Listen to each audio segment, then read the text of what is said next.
Well, good evening and welcome to the Korgis live stream. We haven't made any serious mistakes yet. You haven't seen me with different clothes on or anything like that. So let's hope that continues all the way through the night. We are going to talk about This World's for Everyone, the brand new version of it, and we're going to spin the record for you right now.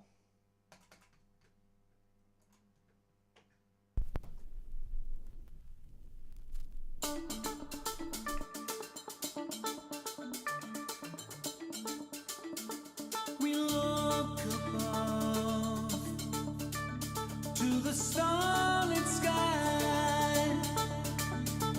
We touch our hearts and be still.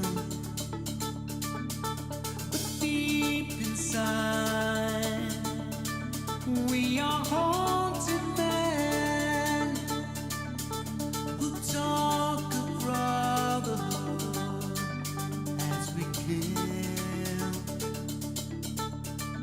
Freedom now, freedom now.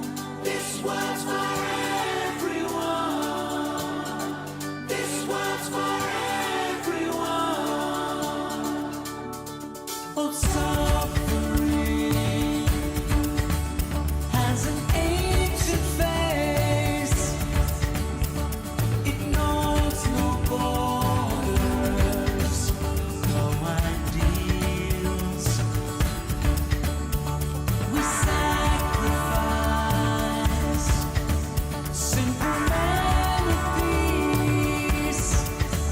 on the fire of vengeance to let us sleep. Freedom now, freedom now. This world's for everyone. This world's for everyone. This world's for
There we have it.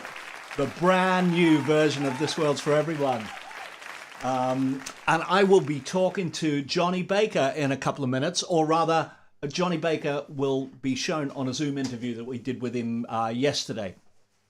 So we'll be talking about all of the early bits of that, of how it originated on the first album and all of that sort of stuff. So that's coming up. There's a couple of people here who I don't recognize. There's actually someone on from Japan. Thank you so much for, I'm assuming you're staying up very late at night Probably. Let us know. Or it could be very early in the morning. In any case, this person is sleepy. So condolences with that. Because we have a couple of new people on, let's just say if you haven't subscribed to our YouTube channel, please do. The subscribe button is just underneath, or do it at the end when you come off the live stream if it's difficult where you are. And also on Facebook, on Spotify, on Instagram, Twitter, all of those places. We're there.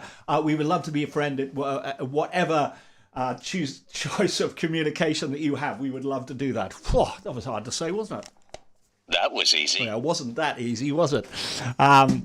Okay, so we've got again quite a lot to get through on the show tonight. So let's get on with it, shall we? As always, there is a competition. So I'm going to grab the competition thing up there and I'll stick it on screen for you in a second.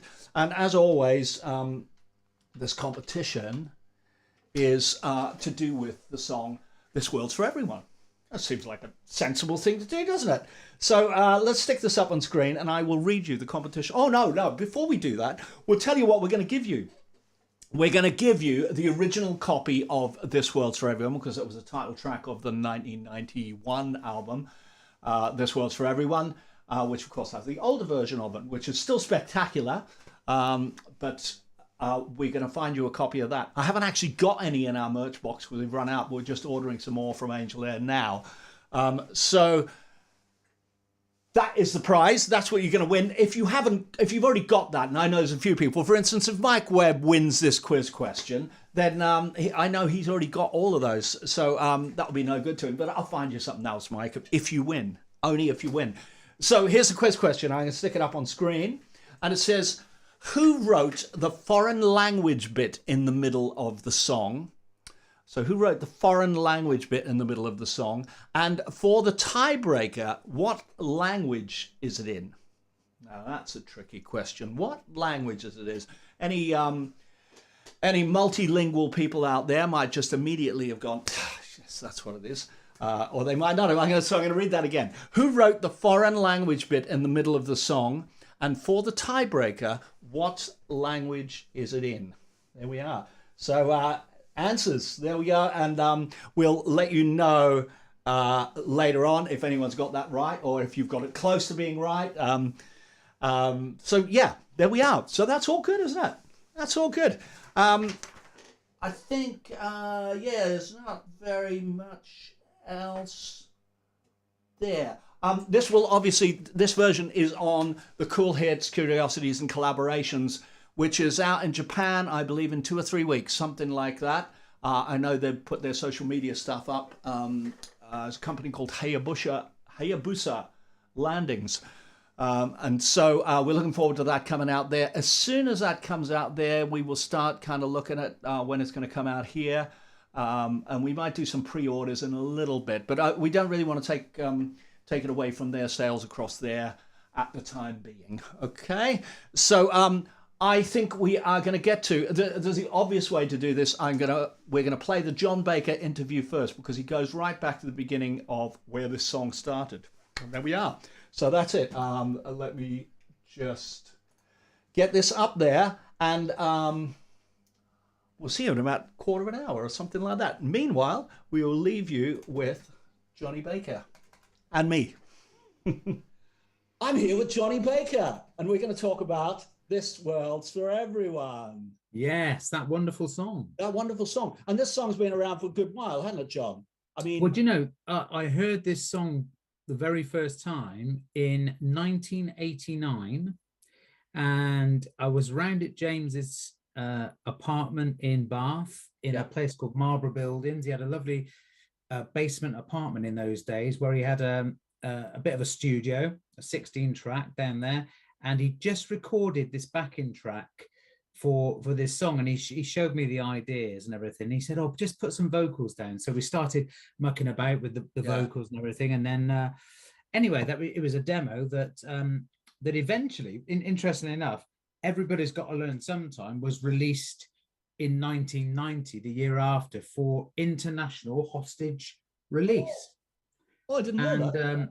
it came out on CD and vinyl. This is a vinyl version, but if you look on the back there, you probably see that one of the tracks on it is the home demo of This World's for Everyone. So we actually put the demo version on there, but it actually led to us deciding to sort of officially sort of get back together and record this album called This World's for Everyone, and that was the catalyst for it. So that demo that sounded great and fresh and really a little bit unusual at the time was the catalyst for this whole album. And so I go back a long time with the song, and I absolutely love it even to this day. Yeah, I mean, it's got that kind of almost world music thing about it, hasn't it? Yeah. And at that point, it's like Peter Gabriel was doing his WOMAD thing and all, just starting all of that stuff. So it was very, current from that point of view. So that's, but it still sounds fresh today, doesn't it? Still, it's timeless. One of those timeless songs. I've got some regrets on the original, on the recording that we put on this one, because I think that we could have gone further. I think that we used all computer drums, and we should have had some live drums in there. And I think what we've done with our new version, which we'll come on to in a minute, Al, is that big sort of choir chorus is what I always wanted for it. And we sort of achieved it, but the sound wasn't quite right, really. It was just a bunch of good singers singing This World's for Everyone. Maybe too good. Too good. Maybe it just needed a bit of that, little more of a rabble of different people with different voices with slightly different interpretation. We tried it. Everyone that came past the studio that we knew, we did get them to sing a couple of lines. So we had a lovely girl singer from Bristol called Sam Howard, fantastic voice. She's on there, and a girl called Helen Turner, who Helen played keyboards for the Style Council. Right, and Helen co-wrote Hunger? Was it Hunger? That's right. Yeah. So she was about doing some mucking about on Hunger, another track on that album. And we said, "Oh, can you put some vocals on here?" And she got her sister in as well. And so we had all these people, and a guy called John Griffiths that we used to know from drinking in the Bell in Bath. And we got all these people to sing on it. But to me, it's probably just a little bit too perfect, those choruses, and we could have been a bit more loose. Would have been great. Well, there is, especially James, isn't it? There's a tendency for James to go, "Oh, let's do it. Let's just get it perfect." And let me add some more harmonies. Let me add some more. And it's like, and my inclination would be, no, leave it rough. Just leave it alone. Just add some more to it. It'll all fit in. But my impression of it when I first heard it, it was like, oh, what a brilliant song that is. And then it just faded out. And it was like, oh, I didn't want it to end like that. I wanted it to end bigger, just big, another 10 layers, and what Trevor Horn would have done with it if it was a charity single or something, I've always been disappointed that it's not one of those songs that, when you see documentaries on the TV about world events and things that have happened, it's just one of those tracks I think that could capture people's imaginations from a musical point of view, and if you fitted it with the right documentary or the right meaning, it would be a fantastic song for them to use. I'm surprised publishers have never got behind it and tried to get that sort of thing for that song. But I guess the time was wrong for that, wasn't it? Because if it had been in the early 80s when James was still with Warner's or something, it probably would have gone to everywhere, wasn't it? But in the 90s, because it was like more or less a self-released album, wasn't it? This World's for Everyone. Although you got there was deals in Germany and stuff like that. It was like, it took a little while for it to actually be released here, didn't it? I think. I don't think we released it here until this re-release, which is about 2005 on Angel Air. So it's like 12 years later, 13 years later. So the original album didn't even get released in the UK. It was France and Benelux and Spain and Italy, Germany, a few places in the Far East and all of that. But no, we never released it in the UK. So this is the first version that got released, and it's a re-release with some bonus tracks on there. One of which, in fact, is that demo version. I've just noticed is that demo version of This World. Yeah. Ah, there we are. Excellent. Oh, I must have a listen to it again. Except I'm not sure I've got that copy at home. I might have, or I might not. I had the other copy with the blue whale with the girl. Oh yeah. That was a German. That was a German release. Yeah. the only Yeah. place that did a different cover altogether. Yeah, that's right. Yeah, but I'll, on this album as well, I know because you played it to me. I'm on it, aren't I? There's a You live are. version of Mount Everest Sings the Blues. we found an old DAT tape. James and I were looking around his studio one day back in the mid-90s, and we found this old DAT tape of a couple of recordings straight from the console Yeah, when we played at Trinity Hall in Bristol in 1993. yeah, And yeah, you were in the band. You're the guitar player on there, and the Mount Everest Sings the Blues recording was actually good enough to put on the album. We just we by did itself. nothing, Yeah, nothing that's to amazing. it. We just literally took it off the console, and it wasn't mixed or anything. It was just as it came out of the desk, you know. So but it sounds pretty good. Yeah. Yeah. I was quite happy with it. I was surprised. I thought, bloody hell, I played better than I thought. Amazing what you find in the old archives, isn't it? If you look. Yeah, that's right. So listen, just staying with the old album for a little while. This was for everyone. You ended up, I think James said that you ended up, did you record it on tape? Was it Andy's tape? Yeah, we did. Like an 8-track or a 16? We had a 16-track Revox, what was it, B16 or something? Yeah, Revox. Yeah, Revox or TIAC? it might have been a TIAC. Yeah, I don't know. Yeah. Anyway, it was one of those. It was definitely a 16-track, and I remember a Soundcraft desk, which some of the faders were a bit sticky and horrible, but it sort of worked, you know. We used to have one here. The reason that this desk here is this long is because it used to encompass a Soundcraft desk, and all the faders would go in. The stereo would go off from side to side, and all sorts of stuff. Yeah. But what's fascinating, I think about this album, if you listen to it, is number one, the first thing that you'll recognize is that it is all computer drums. Yeah. So and you know, at the time you could get away with that. There was a time for that. I think it still kind of stands up now. I've heard much worse computer drums. Oh yeah. No, I think Andy at the time spent a lot of time perfecting those drums and the sounds on them, and you know, it doesn't offend me in most areas. I think some of the tracks sound great with them, in fact. But I think the other thing that sounds great on this album is the organ, because there was an old he had an old C3 church organ that was cut down. I don't know if you remember, we used to use it live back in 1990. Yeah. What was the keyboard player's name? Rich Stubbins. Yeah, Richard Stubbins. Yeah, because I remember he hit that with the twin Leslies, and the whole room kind of started to take off. It was a massive sound, wasn't it? Yeah.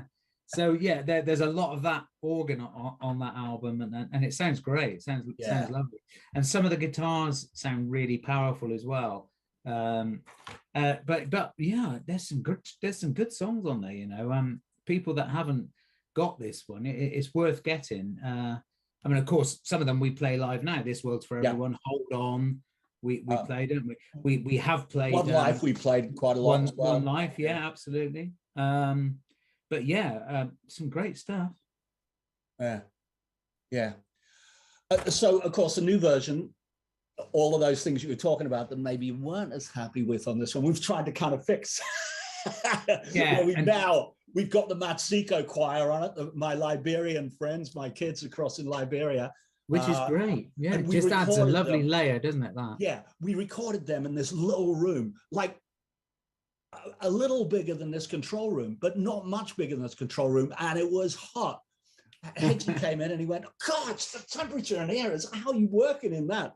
But they laid it down. They laid it down really quick. It took them about 20 minutes to learn it and to sing it. They were great, and they just had that real proper life to it, you know, which is what you were probably craving, is like exactly that real world music kind of thing. And the other thing that you've added to it, which I always hated that start where it was just the tinkly bit, which I get the meaning and I get the feel of it, but it needed something else, and you've added that guitar on there now, which I think is great, you know. Yeah, which I have to admit was probably stolen from U2, from The Edge, from all the stuff that he does, all that. But it's such a great sound. But it's a good foil for the drums, because they're still all there doing that tinkly stuff. Yeah. But I think it adds another dimension to it. And also I stuck a little kind of marimba thing on there, which goes, Oh, right, which goes through it as well, which is, you hear it again, it just adds to the world music It does. kind of feel of it. Yeah. And then what we were talking about the end, me being disappointed about the end fading out. Well, we haven't done that now, have we? Well, it's basically our live end, isn't it? But with a few things added. Yeah, with everything we can think of added. Yeah. This World's for Everyone added big, and then James's answers of that, and the big snare that's coming in, and then and I stuck this guitar over the top to go,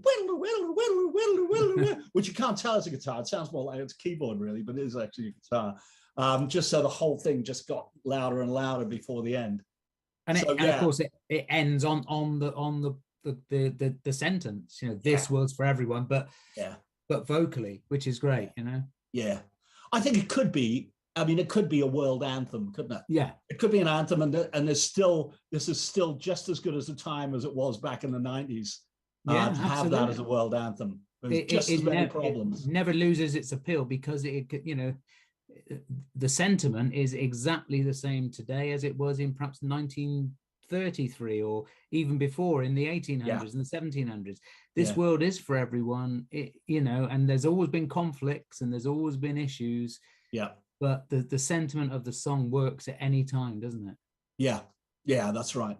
So a timeless classic. A timeless classic. Well, maybe we should leave that conversation there, because I think that's it. We've wrapped it up in a nutshell. That's what it is. We've delved back into time and we've got up to date with our latest version. So hope everyone enjoys it.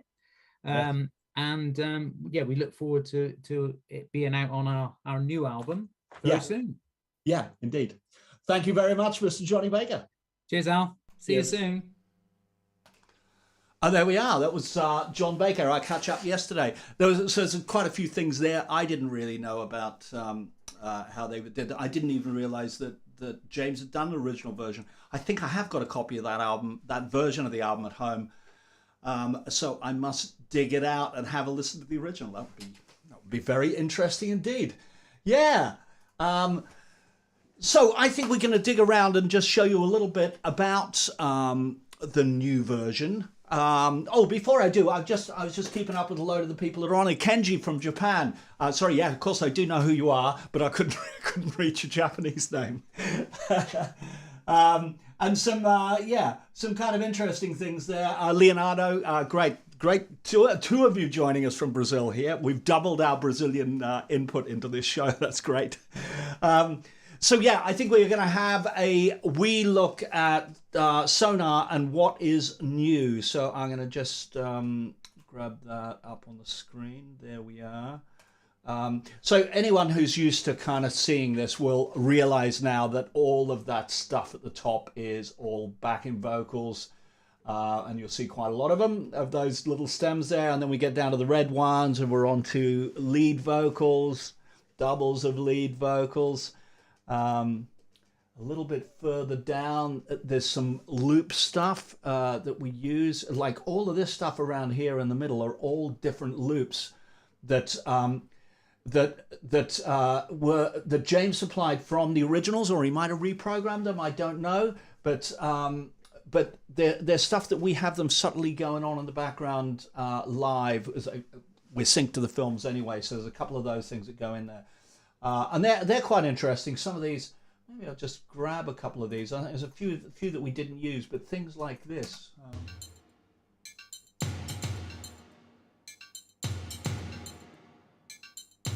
And I don't know what this is that's muted here.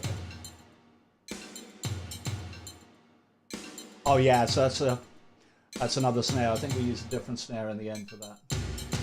Oh, and there's another thing here that's muted. Be interested to see. Echo kick, it says here.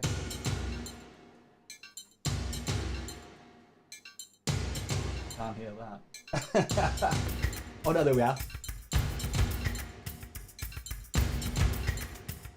So I think not all of those things made it to the original. Down the bottom here we have proper drums, as Paul Smith doing some Great stuff on that as he does. Should we have a little listen to Paul Smith on the drums, eh?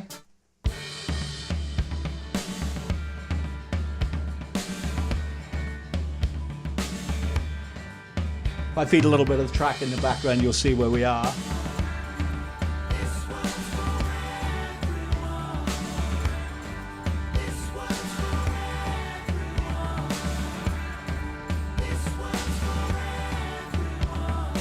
So yeah, he really is playing all of those things at once. So that big snare and stuff, he's playing all of them live.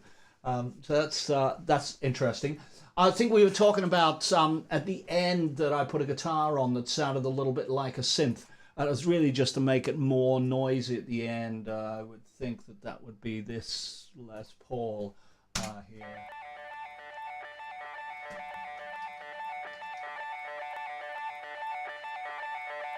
Yeah, so it sounds like I could have got the job in Genesis with this kind of playing.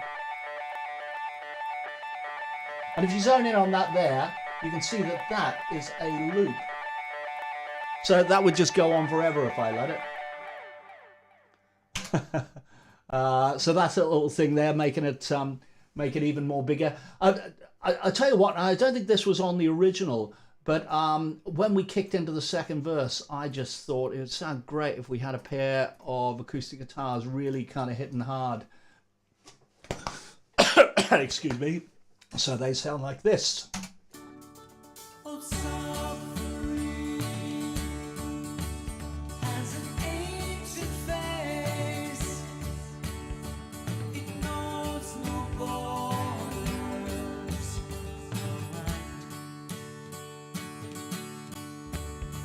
We sacrifice simple men of peace.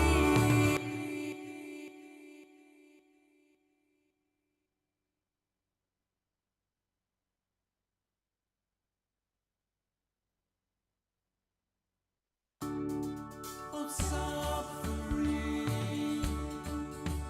has an ancient face.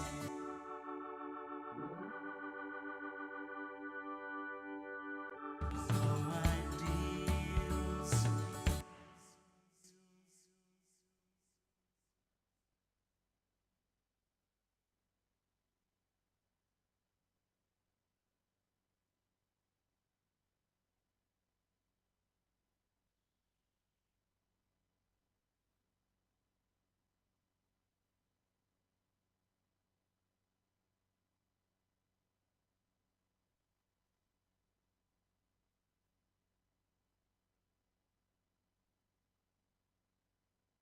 This was for everyone.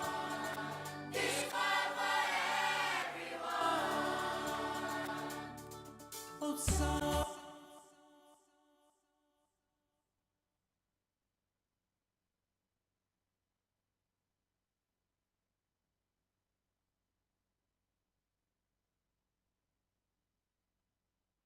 This was for everyone. This was for everyone. Oh, so.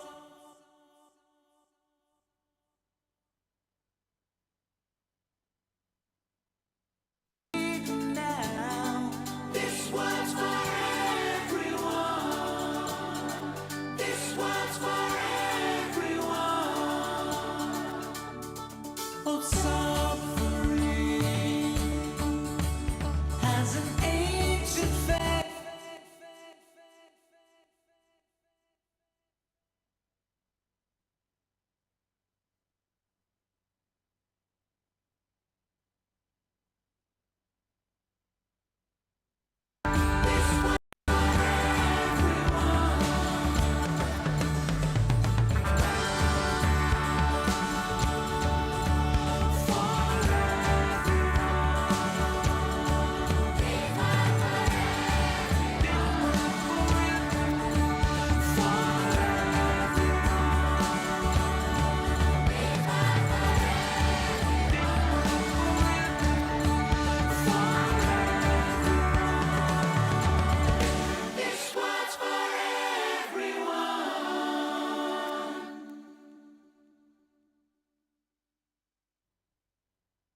There's too much on her plate,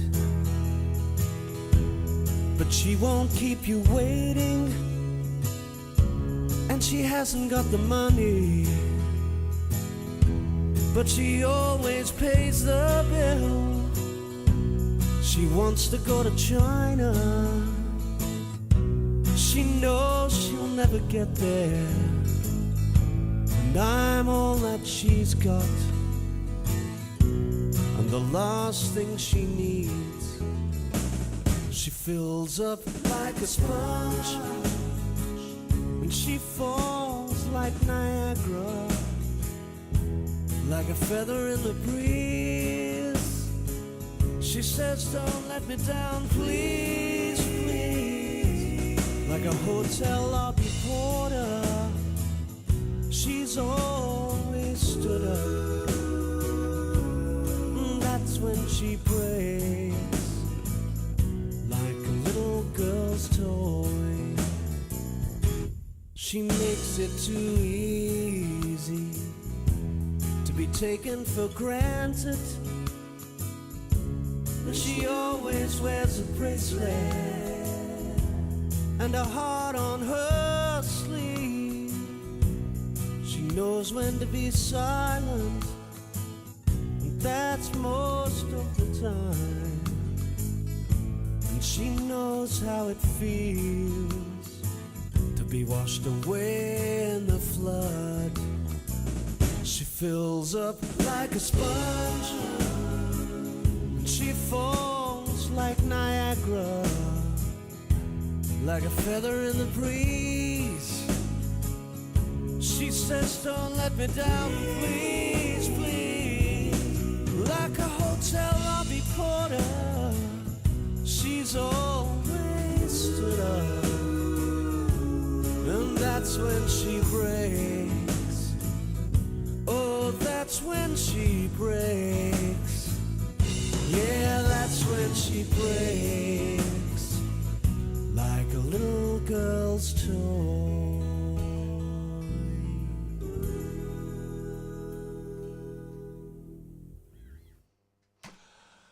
There we are. My mic is back on. So sorry about that. I just didn't read the comments in time where I would have gone, oh, well, there we go. All you missed was me reading you out the tiebreaker, which, of course, or reading you out the quiz question, which you know that anyway, because you can see it on screen. And I was just saying that that song is from my album Coming Up From Down Under, but it was that video was done as a little promo for the live gig that I did, Live Loud and Unleashed, which we did. Born to Win were on it. Paul Smith was on it. Nigel Hart was on it. So there was quite a lot of people there. It was quite a big band. It was a great night as well. Really, really good fun. So She Fills Up Like a Sponge was one of the songs we played there. And what I was saying was Mike Webb would also have heard that song because I played it at the gig we did, Mike, for you at Abbott Kurzweil when we were doing the whole of Cartoon World. And I think did 4 songs at the beginning there, including the legendary Mike is Riding on a Train. Yeah, so there we are. That's it. I think we're going to go to some news. Write a third verse for Everybody's Gotta Learn Sometime. We've had a few takers, and we've had a few people who've attempted it. One person attempted it, and I said, it has to fit in kind of with the tune. So if we have like 10 syllables in a line, you can't write 35 syllables in a line and hope it'll fit. So hopefully that person will come back with an edited version of it that kind of syncs and fits a little bit better. So I know Ingo has sent something in, and Ingo that he did 2 versions of it. He did a serious one and he did a not so serious one, and the serious one had me laughing all night. I thought it was very good. So, if nothing else, at some point we will sing you. Both of those versions. But in the meantime, Tim has sent through something. Now, sorry, Tim, I haven't had a chance to fix the edit. You sent me another version with the spelling mistake edited, but don't worry about it. So I am going to play you Tim's little entry here, because Tim has actually gone and done a whole demo of it. He's done a video and everything. It's like he's like a professional. That was really good. So here's Tim's version.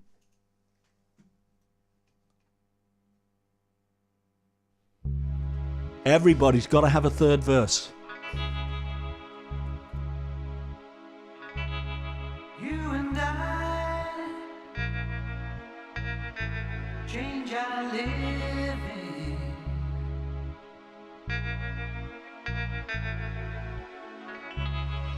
You and I, it starts with giving.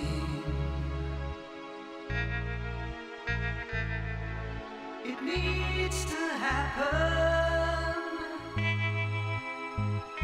The world is crying,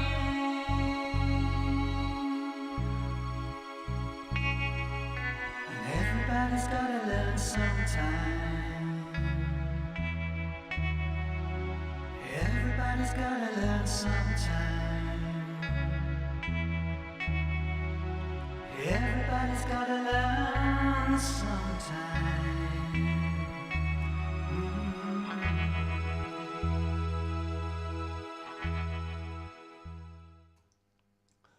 Thank you, Tim. Very nice. Very nice. And yeah, my mic is back on. I'm not going to ever make that mistake again.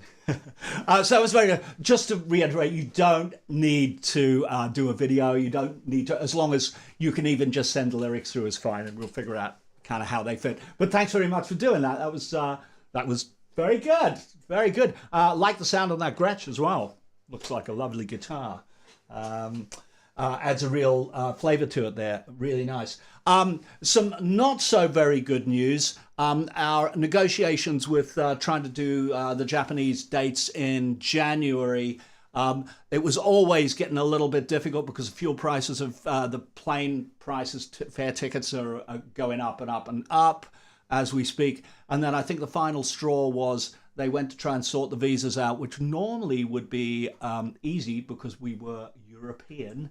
And it turns out they're not easy anymore because we are no longer European, even though we're in Europe, aren't we? But yeah, apparently the visas are now a lot more complicated and probably more expensive. And I think that just tipped the balance. So anyone who can possibly take us across to Japan, we want to go. We've got a couple of things being released. We've got this album being released there. We've also got Moe's single of Everyone's Got to Learn Sometime going to be released in the next couple of weeks too, as well as it being on that album. So we would love to go across and do some dates across there and consolidate our hold in Japan. That would be really nice. That would be great. Somebody was asking about the orchestra gig. Okay, so I'm going to stick this up on screen. Yes, the orchestra gig is going to happen. We haven't fully decided exactly what songs we're going to play. I can tell you what form it will take. It will be, we will do probably an hour's set each. So it'll be, I'll come back to me now. It'll be an hour's set with the Mike Smith Big Swing Band, where we'll be doing a load of swing stuff. It's like, it's a big band. It's 20 of us on stage or something like that. That's without the Korgis, about 20 of us on stage. And we'll be doing a whole load of swing stuff or songs from movies and whatnot, because we've got strings as well as brass. So we try and just do a varied program, that there's something there for everybody. We've got a couple of great singers on. Catherine Sykes is there, who's a good friend of ours, has been for many years. And my mate Vince Ford is on trombone. We know that much. We know that Richard Mainwaring, our violin player, is free for the date. I know that as well. But I haven't asked everyone else yet. I'm just trying to tie down the details of it with the venue itself. Before I booked everyone, just in case away. But I am sure this is going to happen. We're just doing the final flyers for it and the posters for it now. October the 23rd this year in Trowbridge Civic Hall, which is just down below Bath there somewhere. It's not too far. Not too far down. And so the Korgis, of course, we will be doing, you know, some of the classics, but we will be looking at what would work really well with a big brass section, what would work really well with a string section. And we'll be putting a couple of other little kind of, maybe a couple of covers in as well. We might even do this cover. So I think I'm going to play you this. This is when James Warren came and guested with the Mike Smith Big Swing Band. So if you can imagine all of the Korgis on stage, but doing this kind of thing with a Korgi song, then you'll have some kind of idea. So I'm just going to stick this up now again. Here we go. So this is, you'll recognize it. I read the news today, oh boy, about a lucky man who made the grade. And though the news was rather sad, well, I just had to laugh. I saw the photograph. He blew his mind out in the car. He didn't notice that the lights had changed. A crowd of people turned away. They'd seen his face before. Nobody was really sure if he was from the house of love.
woke up, fell out of bed, dragged the coat across my head. Found my way downstairs and dragged my home. Looking up, I noticed I was late. Found my coat, grabbed my hat, made the bus in seconds flat.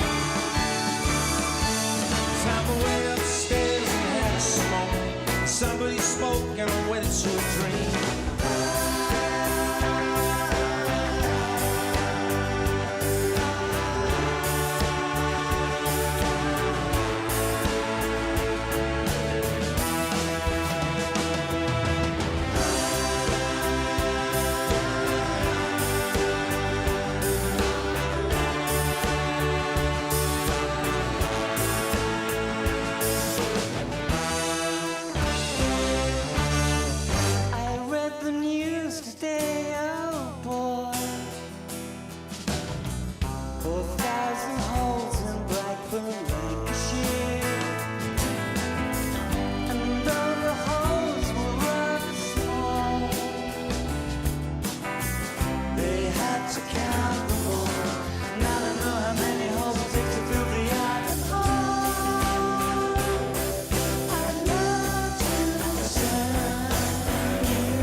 So I think you'd agree. The band sounds pretty stupendous.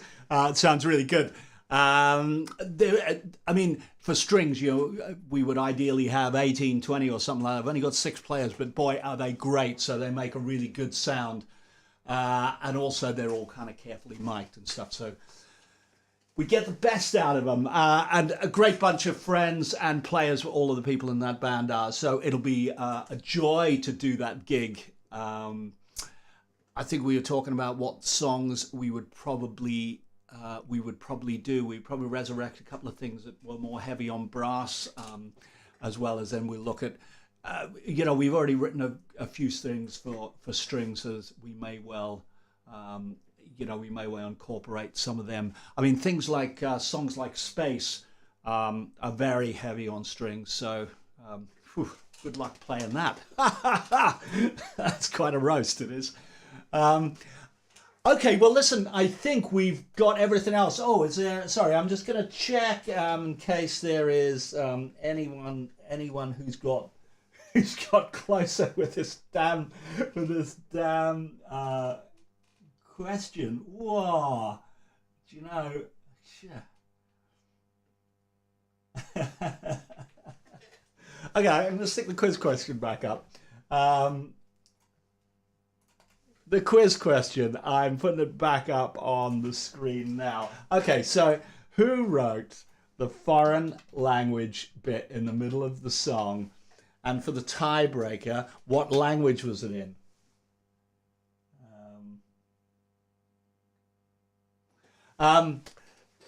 Okay, so pretty much everybody got Andy Davis wrote it. Okay, so yeah, Andy Davis wrote the bit in the middle. And when it was explained to me, and I said, what language is that? You know what they said? They said, it's, I can read. What does it say here? It says, it's in Pidgin Polynesian. So it was taken from Polynesian words, but then messed about. Or perhaps it was just made up altogether. So it was a little bit of a trick question in the fact that it was based on Polynesian, but it wasn't real Polynesian. They told me it was Pidgin Polynesian anyway. That's what they said. So I think out of everybody, I think Mike Webb, against all the odds, you came the closest because you said Maori, and Polynesia is in the middle of the Pacific. It's probably closer to New Zealand than it is to any other big land mass. So I reckon if anyone won it, It's probably you. So we'll have to find you another prize, Mike. You and I will, your people will talk to my people and we'll come to some mutual arrangement. There we are. We will. But let's just say congratulations, Mike Webb. I think that was a job well done. I wasn't sure if anyone else was in the know, because if anyone had ever asked John Baker or James Warren, that's what they would have said. They said it was Pigeon Polynesian. So I wasn't sure if anyone had been party to any of that or not. But now you know, it's Pigeon Polynesian in the center of that song. So there we are. Good. I think I have been slaving long and hard over a new video for This World's for Everyone. In fact, we never did have a video for This World's for Everyone. We made one for One Life for that album back in the 90s. But This World's for Everyone never did, and it probably always should have done. I think this video is probably a work in progress, because my mate Hegsy is out in Liberia with Matsiko, the choir, at the moment, and I've asked him, can he do some footage of them singing this song? So he will add that into the middle, and I think there's some other things that we can do with it as well. But at the moment, we have a working version of a video for This World's for Everyone. So I think that's what we're going to do. We're going to leave you with it this week. I'll just check that there's nothing else there. Gaelic. Oh, it's all very, very good. All very, very, very good guesses. So I'm going to I'll leave the chat on for 5 minutes afterwards. So I'll just have a quick scan through, and if there's any questions that haven't been answered, I'll nip through and do them there. But I am going to leave you with This World's for Everyone. We'll be back next week, and we'll be talking about the song Happy Man, which is the first time that James and I met up again after a break of maybe 12 years, something like that. So that's what we'll be talking about next week. And I'm going to leave you with the video, and we'll see you next week. There we go. If I can find this video, that is. Sorry, I've lost my mouse now. Going back to it, and here we go. Yeah. See you all next week.